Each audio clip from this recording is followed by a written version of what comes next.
ജോലി ചെയ്യുന്നിടത്ത് എന്തെങ്കിലും തൊഴിൽ സംബന്ധിച്ചുള്ള നിയമലംഘനങ്ങൾ ഉണ്ടായാൽ പരാതിപ്പെടാവുന്നതാണ്. ഇതെല്ലാവർക്കും അറിയുന്ന കാര്യമാണ്. എന്നാൽ എത്ര ദിവസത്തിനുള്ളിൽ പരാതിപ്പെടണം, എത്ര ദിവസം കഴിയുമ്പോൾ നമുക്ക് പരിഹാരം ലഭിക്കും, ഈ കാര്യങ്ങളിലും നമുക്കൊരു വ്യക്തത വേണം, അല്ലേ?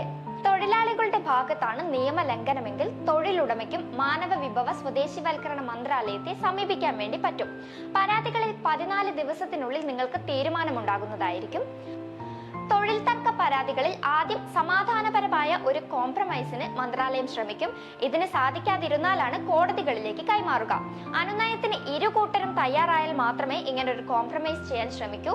മധ്യസ്ഥതയ്ക്ക് ശ്രമിച്ചിട്ടും പരാജയപ്പെട്ടാൽ 15 ദിവസത്തിനകം കോടതികളിലേക്ക് മാറ്റും. ശേഷം പ്രശ്നത്തിൽ തീരുമാനം വന്ന ശേഷം ജോലിയുമായി മുന്നോട്ട് പോകാൻ ആഗ്രഹിക്കുന്നില്ല എങ്കിൽ 60 ദിവസത്തിനകം വർക്ക് പെർമിറ്റ് റദ്ദാക്കാൻ വേണ്ടി അപേക്ഷിക്കാവുന്നതാണ്. പരാതിയിൽ മന്ത്രാലയത്തിന്റെ തീരുമാനം വരും മുൻപ് കേസ് പിൻവലിക്കാനും അവസരമുണ്ട്. നിങ്ങൾക്ക് തൊഴിൽ സംബന്ധിച്ച് എന്ത് നിയമലംഘനം ഉണ്ടായാലും പരാതിപ്പെടാവുന്നതാണ്. അധികം വൈകാതെ തന്നെ തീരുമാനം ലഭിക്കുന്നതാണ്. നിങ്ങളുടെ അവകാശങ്ങൾ ഉറപ്പായും നിഷേധിക്കപ്പെടില്ല.